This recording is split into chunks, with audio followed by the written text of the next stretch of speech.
Okay, welcome to the webinar today. Today's webinar, again, is going to be focused on how to increase your phone calls with water damage Google Ads. And on this conversation here, we're going to touch on Google Local Services as well, but primarily it is going to be focused all around Google Ads and how to set up your PPC campaigns so that you can get the best return on an investment. So let me go ahead and start diving into this here. Let me share my screen with everybody. We're gonna have a little bit of a slide deck here. Let me know if you can see that slide deck. If you can just go ahead and put a 1 in the chat, I'd really appreciate it. Just want to make sure all the technology and everything is working here. Okay, perfect. So you should see that's little slide deck there with me looking with a bewildered face on there. But at the end of the day here, we are going to dive into Google Ads for water damage calls specifically. We're going to touch on mold as well, but the vast majority of this focus is going to be on water damage because, to be honest, that's what most damage restoration companies want. So just to give you a bit of a highlight here of what we're going to talk about, a quick introduction, not going to spend a lot of time there, some common issues we see, the process we use and what's working in 2024. And then we're going to set some action items from this webinar. Whether you're running your paid ads or whether you have another company running your paid ads, I want to make sure you gain something out of this and you create a list of action items, okay? So a little bit about me, just a short brief here. I got into this industry because my home was flooded. I had an outside spigot that broke and flooded my basement, and that got me into the industry. Otherwise, I didn't have any experience with it. I am a bit of a DIYer, but at the end of the day, my home was flooded, and my family comes home, and we were like, oh, who do we call, right? And so we call our insurance company, and the rest is kind of history. We had the opportunity to work with a company about a year after that, and they're still one of our clients today. And I'm located in St. Louis, just an FYI. So that's where my passion from the industry comes from, because it is quite honestly the worst experience that homeowner goes through, right? And so at the end of the day, we've helped a lot of companies in the industry, from franchises to independents. And so I just want to give you some context there, not spending a ton of time on all of this, but we do have a podcast out on Spotify if you want to take a look at that, or Apple podcasts. And I have a book as well that I'm going to give you guys access to that when we end this session, so you can get a free download of that. Also, if you stay towards the end here, you're going to get a copy of the not only the book, but also some keyword checklists and some optimization things that you will ultimately help you elevate your brand and dominate your competition. So if I could just please turn off your cell phones, turn off Facebook, and take advantage of this 30 minutes. This is our whole strategy that we use for our clients, and I'm going to give you the nuances of everything here. So I promise you it'll be well worth it if you have 30 minutes to dedicate towards your day on this. So let's go ahead and talk about my goal of 2024. I really, truly want to help 50 damage restoration contractors by using internet marketing. Whether I work with them directly or you gain some insights on a webinar like this, ultimately that is my goal for this year. And so those that have joined this webinar, hopefully you get some value out of this. And one of the things I commonly see in the industry is there's lots of competition in your local area. It's very expensive to get the phone to ring, and there's up and down results on it each month, right? And so it's hard to know like what's going on and what's working.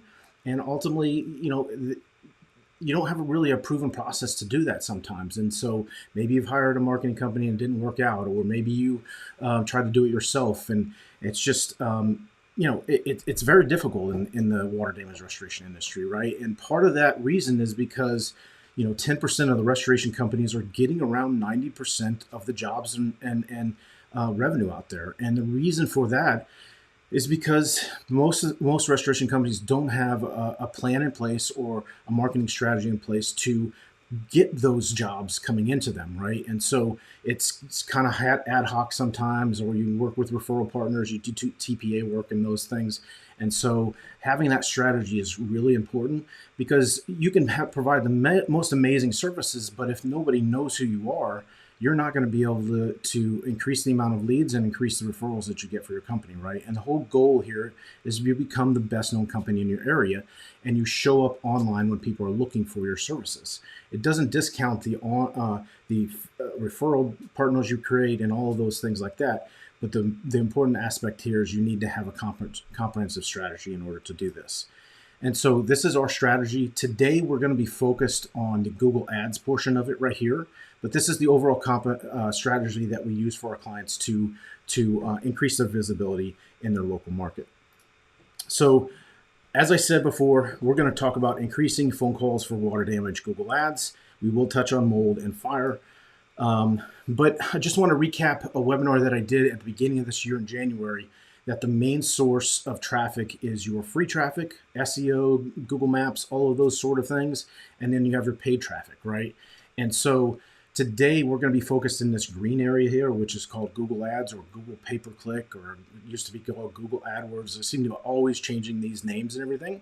But at the end of the day, this is what we're going to be focused on today. We will have a webinar on Google Guaranteed, or it's called Google Local Services Ads.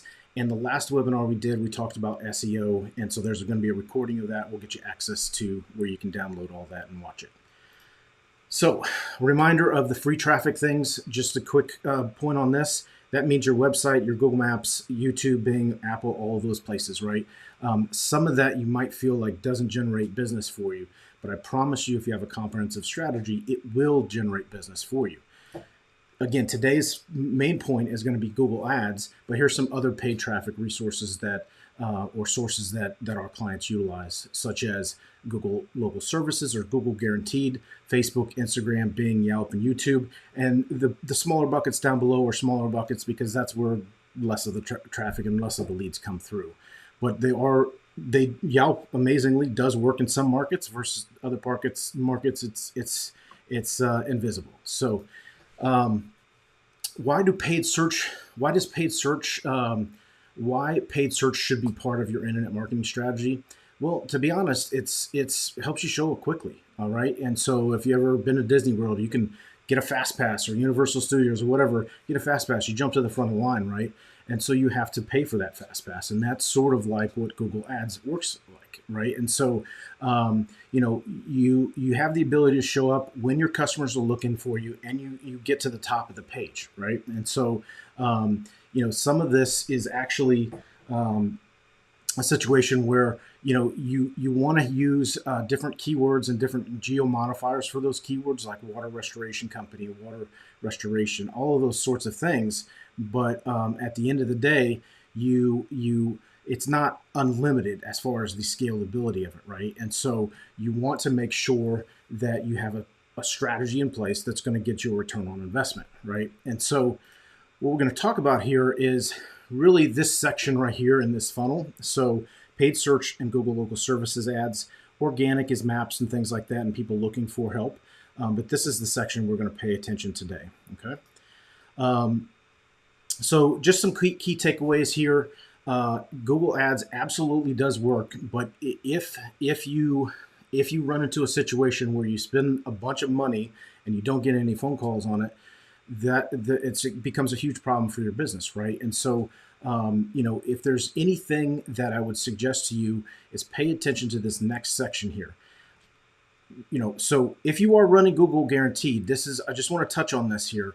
It is a service that works amazingly well if you have a decent amount of reviews and you get yourself applied on the application process. You have to have a certificate of insurance of $1 million. You have to have IIC certification. You have to do a background check, and you have to have at least 3 to 5 reviews.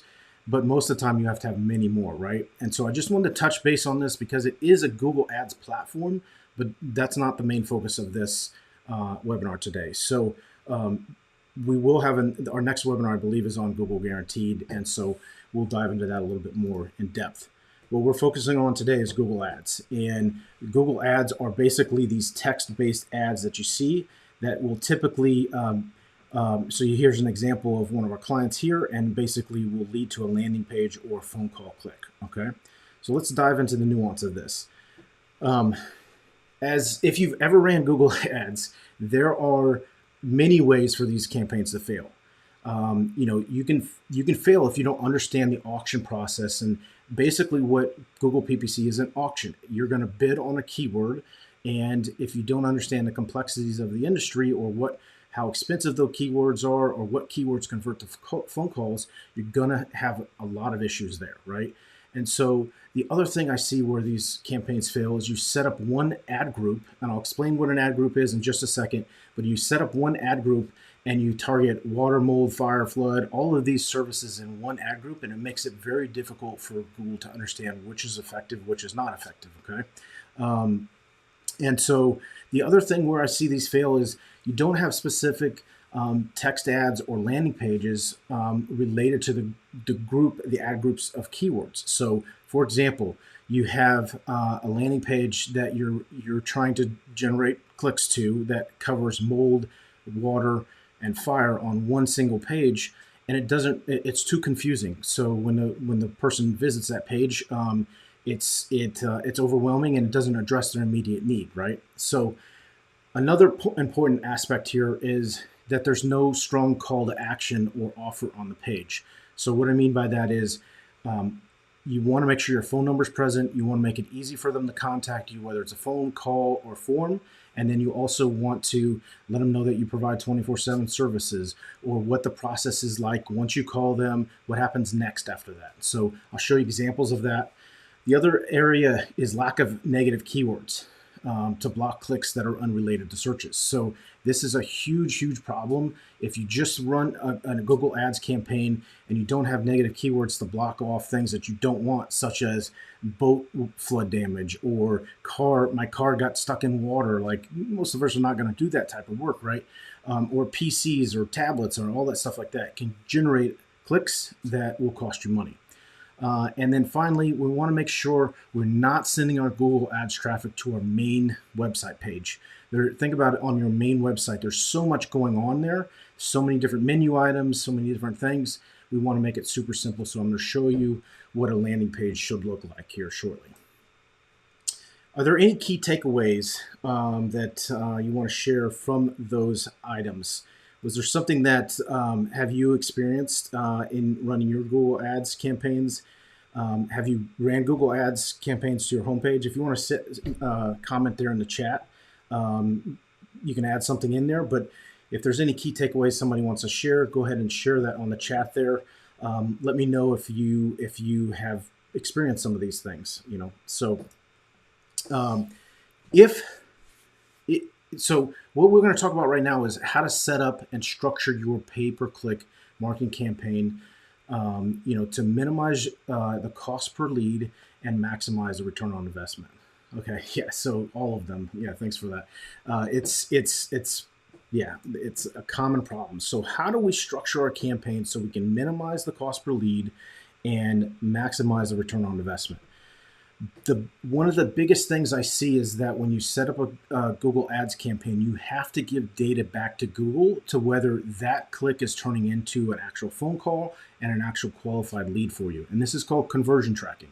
Okay, and if conversion tracking isn't set up, Google has no idea if this campaign is effective and whether they should be giving you a less cost per click on there, or whether they don't know what's happening with it, right? And so you got to feed that data back into Google, right? And so we'll talk about the conversion tracking. Another item is your campaign must be broken into smaller ad groups for targeting various services. So again, I'll show you an example of what I mean by that. But way too many times people throw up one campaign and then try to hit everything in an ad group, all of their services. And so it's very confusing, and Google has a very difficult time targeting the searcher to your specific ad campaign. And if they do, they're going to charge you more, right? Another point is making sure you have strong understanding of keyword match types. And keyword match types are broad, exact, and phrase match, and they've over the years they've varied in how you use them. And so we're going to touch on what works today versus what worked a year ago or 2 years ago. The other thing is, don't forget negative keywords. We talked about this a little bit earlier. We'll talk about negative keywords in the structure and where you should put those in. And then make sure you're writing compelling text copy that resonates with customer based on what they're trying to solve, right? People come to Google for solutions to problems. And if you can make it super crystal clear that you can solve that problem in that text copy of the ad, you're going to beat out your competition, okay? Leverage ad extensions. Ad extensions help your ads stand out, whether it's a phone number or whether it's clicked to other sections on your website, such as read our reviews, or what does water damage restoration cost, or there's lots of different ad extensions. I'll show you some examples of those, right? Then another important aspect is make sure you send your visitors to a landing page that is built to convert, and we'll show you an example of that. And then ongoing split testing, tweaking, and refining. This is critical. You cannot set these campaigns up in this industry and expect them to produce results out of the gate. You have to optimize on a weekly basis. There is a such thing as over-optimizing as well. So if you over-optimize a campaign, the campaign is always in this constant state of learning and learning and learning, and it never gets to a point that it just goes through this cycle, right? So, but when you do this optimizing and tweaking, you have to do it strategically based on what the data is showing you. So we'll talk about that as well. If you're running a Google Ads campaign right now and you do not have conversion tracking set up in place, I would stop it immediately, because if you're not finding that you're sending the data back to Google, you're wasting your money, okay? And basically, you're never going to optimize your campaign to Google's perspective and reduce that cost per click, and ultimately, that's what you're trying to do. So if at the end of this webinar, you don't have some of these conversion tracking elements in place, I'd stop the campaign. And you can obviously contact us for consult, and we can review your Google Ads campaign and give you some pointers, but I'll talk about what conversion tracking you need in place. So conversion tracking essentials are basically having a dynamic number that swaps out a different number for PPC versus organic versus direct traffic.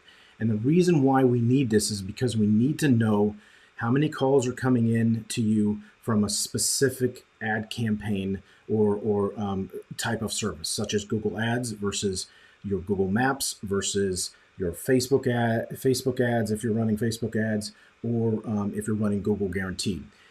That way you can look at it on a monthly basis. How many calls did I get? I got 30 calls this month, and of those 30, I can see that 10 came from PPC, who the names of those people are, and then equate revenue towards that, right? And so that's the goal of tracking. The other thing is you need to have a dynamic number pool on your landing pages. And what this helps you do is it helps you track the keyword and campaign of where that call came from, basically. And so then that helps you optimize and to understand which keywords are actually driving phone calls. Because at the end of the day, clicks and rankings and all this stuff are great metrics to look at, but the phone calls matter the most, right? And if you can't equate it back to a keyword or a campaign, how do you know which campaign's effective? How do you know which one you need to lean on and spend a little bit more on? The other thing is web form tracking. So if somebody submits a web form on your landing page from an ad, you need to send that data back to Google. And there's some technical nuances of how to do all of this in Google Ads that is available in my book. We're not going to go into just those setup details today, but there's a web form tracking that is built in to the conversion tracking in Google Ads. Another aspect is conversion tracking built into the ads campaign itself. And it'll basically send a message back after a call is completed to Google saying that call was actually a completed phone call to you. And so you can do that with tracking numbers like I had mentioned before, but it's actual script that you put on your landing page that will help you track what's called session IDs, okay? So it might sound a little complex, but these are all elements that you need to look into for conversion tracking, okay? Some of the important KPIs that you need to look at is obviously total spend. I'm going to talk in the next slide about recommended budget based on your markets. You want to look at average cost per click. You want to look at average cost per lead based on your calls and web forms. So on average and pay-per-click, you can see, depending on your market, it's anywhere from 200 to 500 plus. Sometimes in very, very competitive markets, it can be $500 for a water damage lead that comes in. And it's something that if that converts into $5,000, $6,000, $7,000, $10,000 job, it's worth paying that, right? Because some of these lead generation companies out there, they will charge you 800 to 1,000 of them for it, right? But so those are some of the numbers we're seeing on the mold side. A little bit less. Those are cash jobs, right? And some of those are less qualified because they're shopping around. But at the end of the day, these are some of the numbers we're seeing. And then obviously you want to equate that to your return on investment, right? So you want to look at what is it costing you for Google Ads? What does it cost you for management of the fee? And then equate that to the revenue that you received on each one of those jobs that came through, so you can calculate that return on investment. If you're doing that internally, or you have a marketing company that's doing this for you, you can clearly see that where you're getting the return on investment and what advertising platform is working best for you. Okay. So I get asked this question all the time: Google Ads budgets. What should they be? What's the industry? How do I stay competitive? Am I spending enough? All of these factors, right? And so it greatly varies depending on the results you want to receive and the size of market and number of competitors in your market. You in a smaller market, you can start around $1,500 to $2,000 per month. I talk to a lot of damage restoration contractors that are like, yeah, I tried Google Ads and it didn't work. And I ask the question, well, what was your budget? Oh, it was $500 for the month. There's just no way you're going to compete.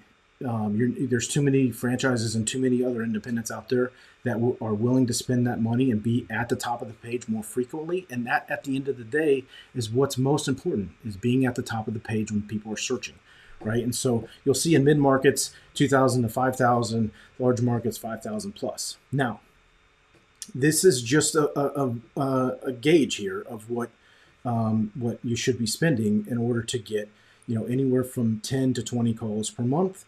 And it varies, again, depending on how many competitors are out there and how much they're bidding up those clicks. And honestly, how much volume is there too. So these are just guides. So don't let that scare you away too much, but it is expensive to compete in this industry in Google Ads. So there's just no doubt about it. But if you optimize the campaigns, which like I'm going to show you just in a second, you can get a really good ROI on this money that you're spending. Okay. So if your campaigns are in a situation where you're not spending these levels based on the size of your market and your competition, that could be a very good reason why your campaign is not being effective, is because you're not spending enough to stay out there enough and stay out there frequently enough. So something to keep in mind. All right. So hopefully that makes sense. If that makes sense on there, please put a 1 in the chat if that budgeting and those sort of things make sense. I really appreciate that feedback there. And if you have any questions, feel free to put those in the chat along the way here. So thanks, guys, for that feedback. So how do I structure my PPC campaign? And so we talked about this a little bit earlier about structuring your campaigns into small ad groups and targeting various services in those ad groups, and making sure your text ad copy is important and related to what the person is searching for. Okay, and so there's a lot to digest on this slide here. Everybody can see that slide. Put a 2 in the chat if you can see the slide still. I just want to make sure technology is working. You never know sometimes. Perfect. Okay, great. So in a Google Ads campaign, the way everything is structured is it's structured by a campaign level. Then it goes down to ad group level. Keywords are related to those ad groups. Then you have ad copy or text copy that shows on the search. And then you have a landing page that is associated with. This is the basic overview of how this is associated. And so when you have your campaign, you can have multiple ad groups based on what your theme is to the keywords that are related to it, right? So you can see here I have an example of water, mold, competitor, and competitor is something, don't sleep on that. I'm not going to go into specific competitors with this because I don't want anybody coming attacking me on that, but I can just tell you a competitor keyword strategy is something that a lot of people use online to show up in areas where companies that are more well known when people are searching for them. So I'll leave it at that. But it is a legit chart ad group that you can set up. Anybody can bid on keywords, any keyword out there. It doesn't matter if it's a branded name or not. You just can't put competitor names on your landing page or your ad copy or anything like that. So something to keep in mind. And then there's another effective strategy of running brand search campaigns. Okay, so what I mean by this is if your company name is ABC Restoration and you go out there and search that and you see competitors showing up above your maybe Google Maps section or your website, this is this competitor campaign that these guys are running. And so you can pay a little bit less, a lot less for your brand keywords and still get that traffic coming into you. And it might sound weird to do this and spend the money on it, but we're talking a few dollars versus 20, 30, 40, 50, even higher for these other type of campaigns. So something to take a look at. Pull up Google, search your brand name. Are there competitors out there that are showing up above you, and are you visible when somebody searches your brand name? So again, this is the basic structure of everything. We're going to dive into each one of these in more detail. And it starts from up here to the top and rolls down to the bottom here, okay? So let's talk about campaign. What is a campaign? There's a lot of aspects to each one of these. I'm going to touch on some of the most important things here. A campaign controls your daily budget or your monthly. You can think of if you have $3,000 for the month to spend, divide that by 30 days, and it gives you a daily average budget, and you can set that in there. You can also set your bid strategy. So there's lots of different bid strategies. There's bid strategies that you set up that will let Google control every aspect of it. And ultimately, that usually is not a recipe for success in this industry. If you've ever ran Google Ads, you have a Google Ads account, you've probably received 100 phone calls from these Google ad reps that are saying, hey, I can review your account for you and give you structured information. Type of one in the chat if you've gotten a call from a Google Ads rep trying to tell you how to set up your campaign. It is a very, very, we get bombarded by calls like that all the time, right? And so they do not know this industry, and they will set up your campaign most likely for failure and just to spend money. And so these are sales reps. They're not tacticians, or they don't know how to campaign structure. You typically want to set it up as either a maximize clicks to start with, and then convert to potentially manual CPC. What that means is manual cost per click. Okay, and the reason why you want to do that is because you typically want to show at the top of the page. You don't want to be at the bottom of the page, or if you click to page 2, maybe your ad's showing up in there. And so something to look at is what's called auction insights, and you can see where your ad shows up compared to your competitors and where you're at in that line. There's typically 10 to 15 people in that auction insights. And if you're not in the top 3, you're not in that top rotation, right? And so you'll have to change that cost that you're bidding for the keyword. And so you can set a default bid cost per click in the campaign level. The other thing that I've commonly see these Google Ads reps telling people is in the network. So there's 2 different networks that you can set up in Google Ads. One is the search network and one is the partners network. Search network is basically when you go on to Google and you're typing a search, you're on the Google search engine. The partner network is every other website online that Google displays ads on. These are typically not going to convert to phone calls. They're going to be clicks for people looking for jobs, for all sorts of things that don't really convert to calls, right? So do not let somebody tell you to enable partners on your search campaigns. It's a bad move, and it can cost you a lot of money. The other thing is you can set in there's your locations. You can define your service area by town, zip, or radius. There's some other, you can do county and state and all that stuff too, but we typically recommend to go after either the town, county, or zip, and for the location targeting for that.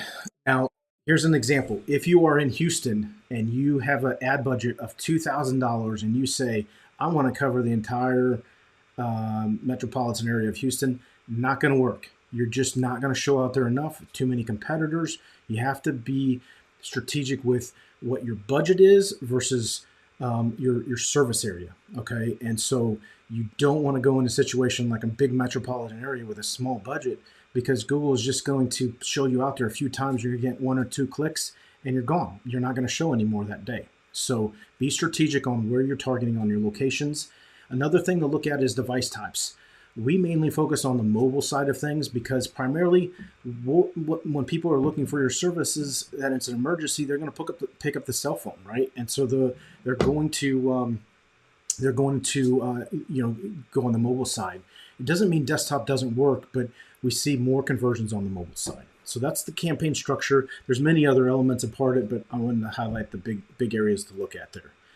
The other thing is the ad group side. Okay, so on the ad group side, what we have here is we have basically, you can think of an ad group as buckets of keywords or themes of keywords, and it might be hard to see that ad group listing there, but you can see these are buckets of keywords based on type or themes, right? So toilet overflows, flood, ceiling water damage, sewage, geo-specific keywords, meaning geo, like the town that you're located in or suburbs that you're in, basements, crawl spaces, all of those types of things. You set up ad groups to control those keywords, and then you can set a max cost per click that you're willing to pay for by default, any keyword that's associated in there, okay? There's other elements, again, to ads group, but I just want to touch on the highlights there. The next thing is keywords that are related to ad groups. So you can see here, this picture on the side here, there's keywords listed here, and then the type of the keyword, and then the ad group that's associated to it. So you'll see that some of these have quotation marks around them. Some have these brackets around them. These are what's called match type, okay? And so there's a couple different match types here. There's exact match, broad match, and phrase match. Broad match modified. There's some other there that are there, but stay away from the broad stuff. You want to focus on exact match and phrase match. Exact match is basically the exact keyword that it's going to go after. Sometimes Google will also get some other exact match keywords that are associated to it.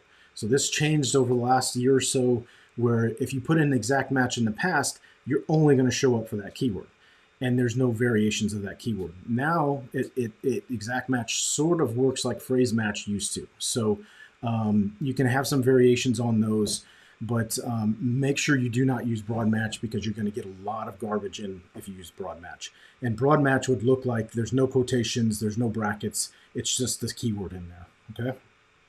So the other thing you can control in these keywords is the max cost you spend per keyword. So before I talked about the ad group, this is an ad group level max cost, but you can go into the keyword and say, well, I want to bid a little bit more for this one because I know it generated phone calls for me. So you can control all that in the keyword, on the individual keyword. And then the most important factor here is do not set up your campaign without negative keywords. I believe our negative keyword list is around, it's several thousand. I think it's like 4,000 keywords that we block because we know they don't convert to phone calls. Think about all the phone types, iPhones, computers, cars, all of this other stuff that you're going to get clicks on if you don't use negative keywords. And so it's extremely important to have that massive list of keywords to block off those things. So we're going to give you a copy of some broad key terms that we use. Now, when I say broad, I mean these are terms that if you put in exact match, Google is going to relate it to some variations of these that are within the industry. So here's some water damage keywords. Again, I'm going to send you a copy of this after the webinar here, and you can go to our website to download all of these. But these are some water damage keywords that are effective. We've got some mold keywords as well that are effective, and this is true for SEO as well. These are common keywords that are associated there.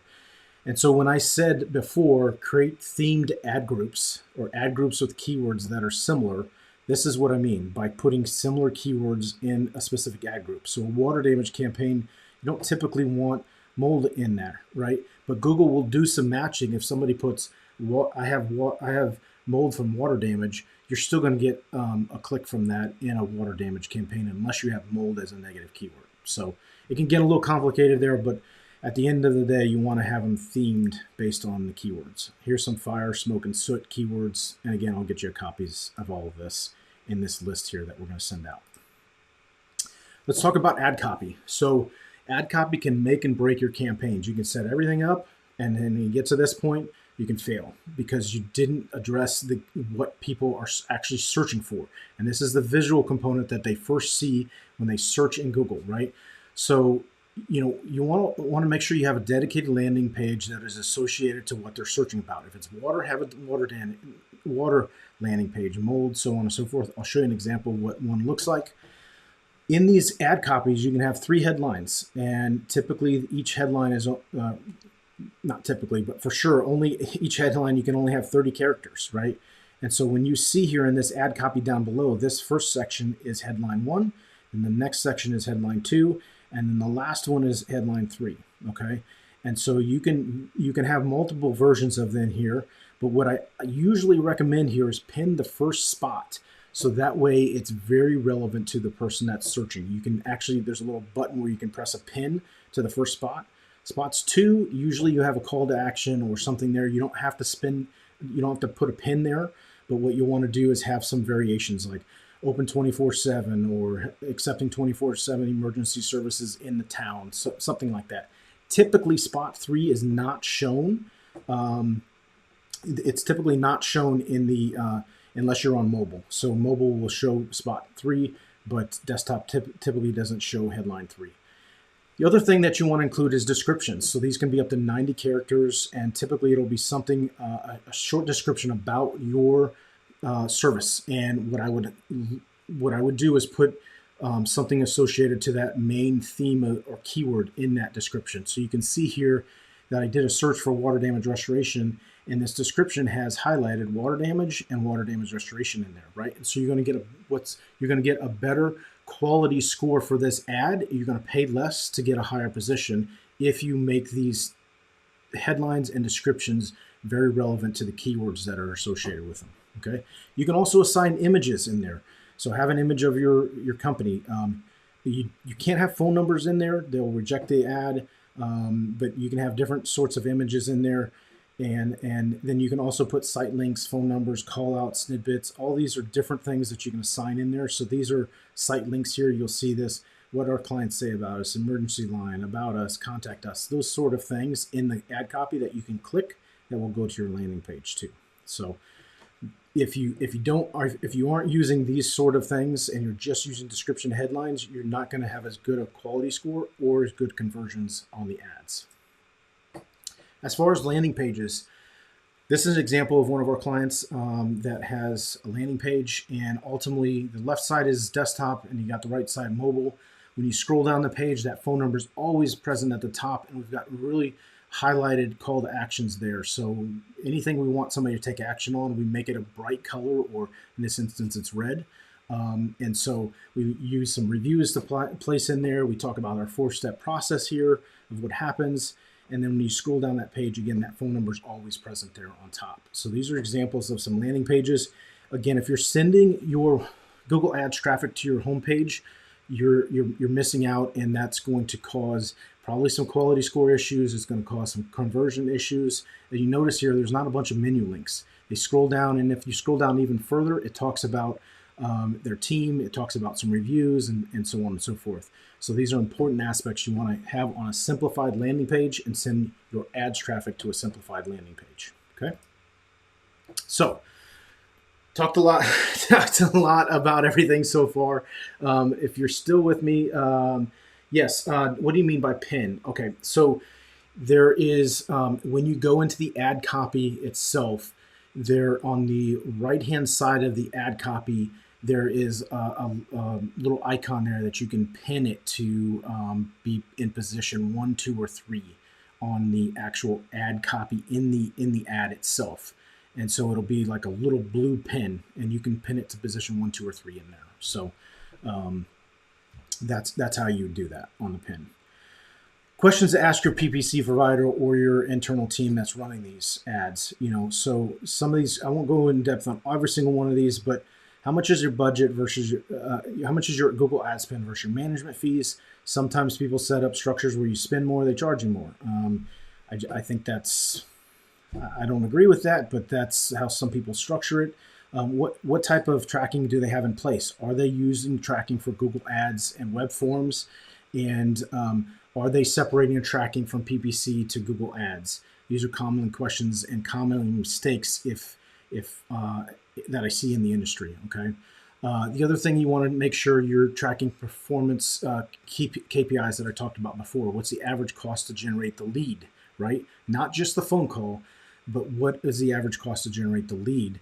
And you can do this across all of your marketing channels, but ultimately you don't want to do it by just how many calls you created, but how many actual qualified people came in.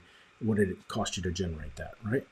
Then you also want to be setting up specific landing pages for ad groups, right? Is your company or are you internally, do you have just one landing page you're sending that to? Make sure you're not sending it to your homepage. You have a dedicated landing page. Split test the ad groups and split test the ads themselves. If you've ran your campaign for a month or so and you go into the ad copy and you see in the ad section that one of them is not getting impressions or clicks, pause that one and create a different version of that so that you can try to increase your conversions there. Okay. Make sure you're leveraging ad extensions in your ads. So do you have a phone number present? Do you have site links? Do you have all of those things in place on your ads? And these, again, ask these questions to the person that's running your ads right now. And if you're running them, you can do some research in Google Ads, look at ads extensions. Are you utilizing all of those? If you're not, you're missing out big time there. So there's a lot to digest from all of that. But really what I want to talk about here is what kind of projects can you take from some of this, okay? And ultimately, this list here is what I would focus on primarily.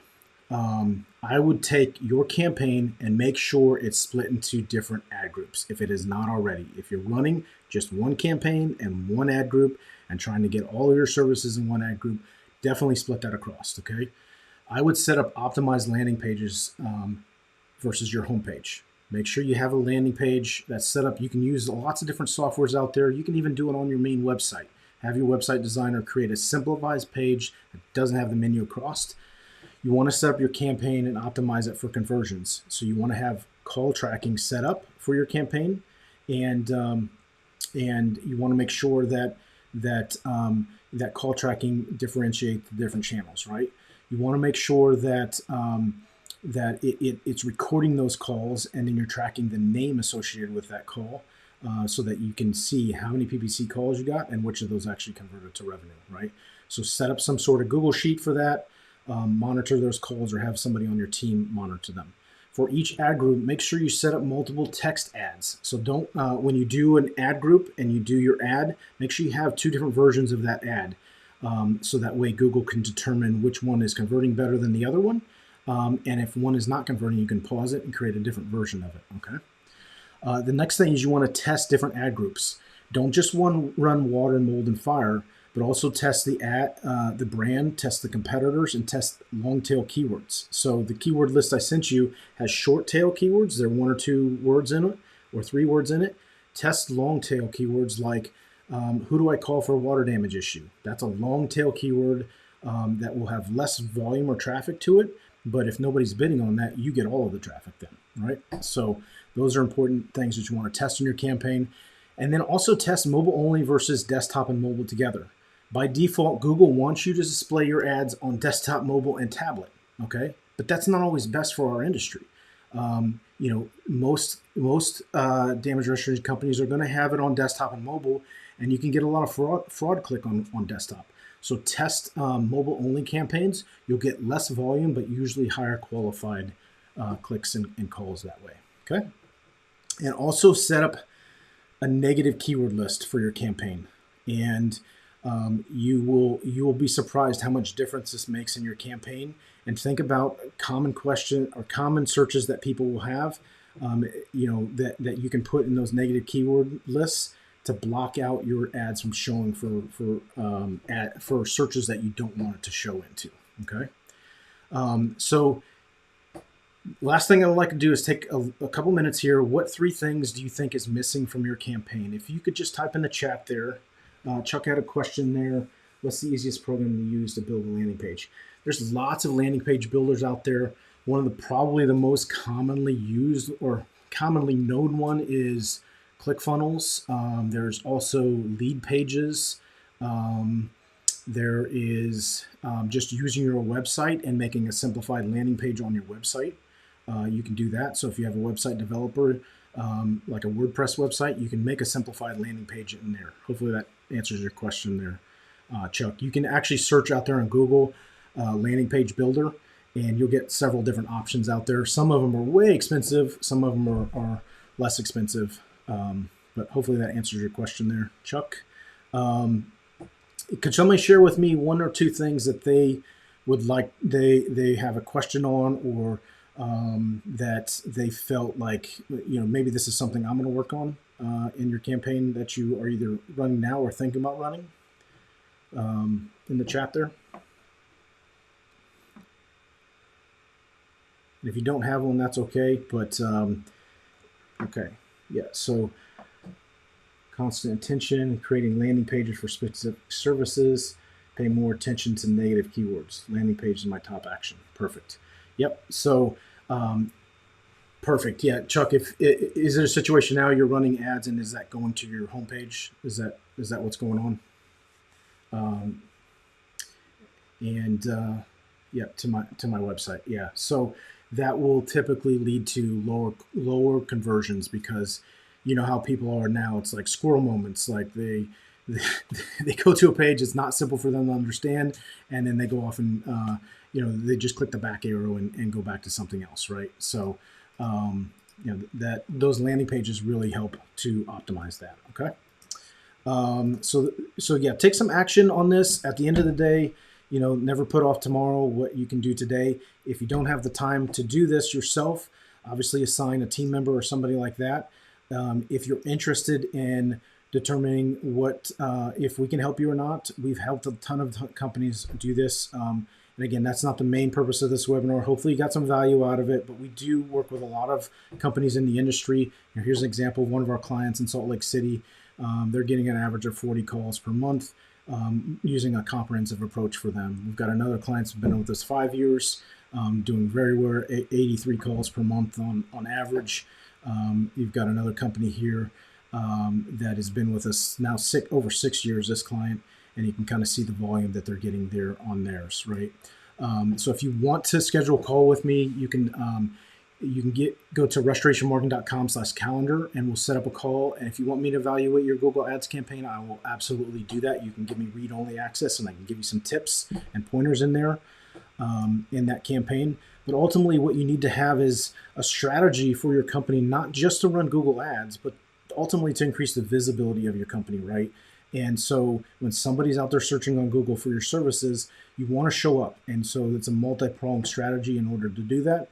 And at the end of the day, you also want to have your brand recognized. You want people to know what your company name is, right? And so having a branding approach and then converting those clicks or those calls to actual clicks and visits to actual phone calls is extremely important, right? So you need that dedicated landing pages. You need to have all those conversion elements in there, and it will generate you more money at the end of the day. So this is the comprehensive approach that we use to help elevate our clients and dominate their competition. It's not one approach that in this industry that is going to get you there. If you have Google Guaranteed, Google Ads, you have a website, Google Maps, you need to have multiple of these approaches, because ultimately we're competing with a lot of big companies out there that, again, have deep pockets, and you need to be strategic on where you are spending your dollars, right? So this is the approach that we use that generates really good return for our clients. So if you want the resources that I had on this call, and you want to watch the webinar that I did in January that talks about every single one of these elements, you can go to restorationmarketing.com/2024, and you can download all of these resources, keywords, SEO planner, and even the book, and you can schedule a call with me on that page. So great having you on the webinar. If there's any questions, I can stay back here to answer any of those questions. If you guys have any questions, go ahead and post them in the chat there. If not, it has been a pleasure to share this information with you. And please take advantage of those resources that I had here. this is what we use for our clients on a monthly basis. So these are exact strategies. I'm not holding anything back here, and I truly believe I want to help 50 damage restoration companies, and if this helps you get a better return on your investment on your ads, that's good enough for me, right? So it's not just about working with everybody that joins these webinars, right? So if you have any questions or anything, definitely let me know. But if not, we will talk to you in the future. Thanks for joining.